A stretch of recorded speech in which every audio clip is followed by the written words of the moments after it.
Russian attacks on energy grid amount to genocide, says Ukraine. Like the video and subscribe.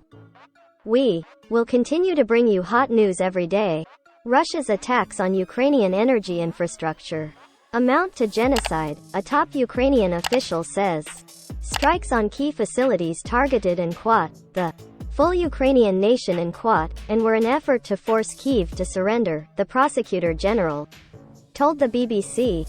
The term genocide refers to an effort to wipe out a group of people. Russia denies having any such aim. Millions of people across Ukraine are facing power cuts in freezing weather.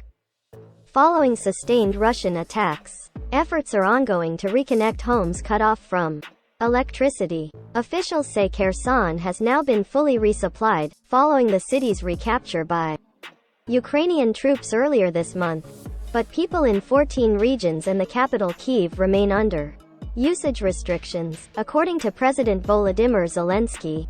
Genocide involves Inquat, the intent to destroy, in whole or in part, a national, ethnic, racial or religious group Inquat, according to a definition provided by the UN Genocide Convention. Among the acts which may qualify are killing, or causing serious harm to members of that group, or forcibly transferring its children. Elsewhere, in his BBC interview, Ukrainian Prosecutor General Andriy Kostin said that, as well as the attacks on the energy grid, 11,000 Ukrainian children had been forcibly deported to Russia. Mr. Kostin said his office was investigating reports of more than 49,000 war crimes and crimes of aggression since Russia launched its full-scale invasion on the 24th of February. The Inquat, same pattern of conduct Inquat, was being seen in every Ukrainian settlement occupied by Russian forces, he observed. A war crime constitutes a violation of the so-called Inquat rules Inquat of war set out by international treaties including the Geneva Conventions. Among other things, the conventions stipulate that civilians must be protected. Russia has been repeatedly accused of breaking this rule. Shelling of residential buildings in Dnipro over the weekend left one person dead and 13 others injured, according to the governor of the wider region. Meanwhile, police said 32 civilians had been killed by strikes in Kherson since Russian troops left the southern city earlier this month.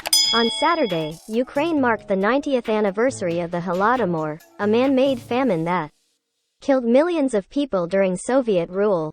Of the war crimes seen since Russia invaded in February, Mr. Kostin said 260 people had been indicted and 13 verdicts had been issued by Ukrainian courts. He called for the creation of an Inquat, International Ad Hoc Tribunal Inquat, supported by countries of Inquat, the whole civilized world Inquat, who opposed the invasion to hold Russia to account. In other developments, the head of Ukraine's state nuclear company Energodom says there are signals Moscow's soldiers could be preparing to leave the Zaporizhzhia nuclear power plant. Both sides have accused each other of shelling the site, which was captured by the Russians in March, causing worries of a dangerous nuclear accident.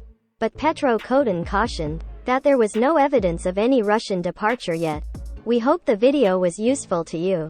Like the video and subscribe. We will continue to bring you hot news every day.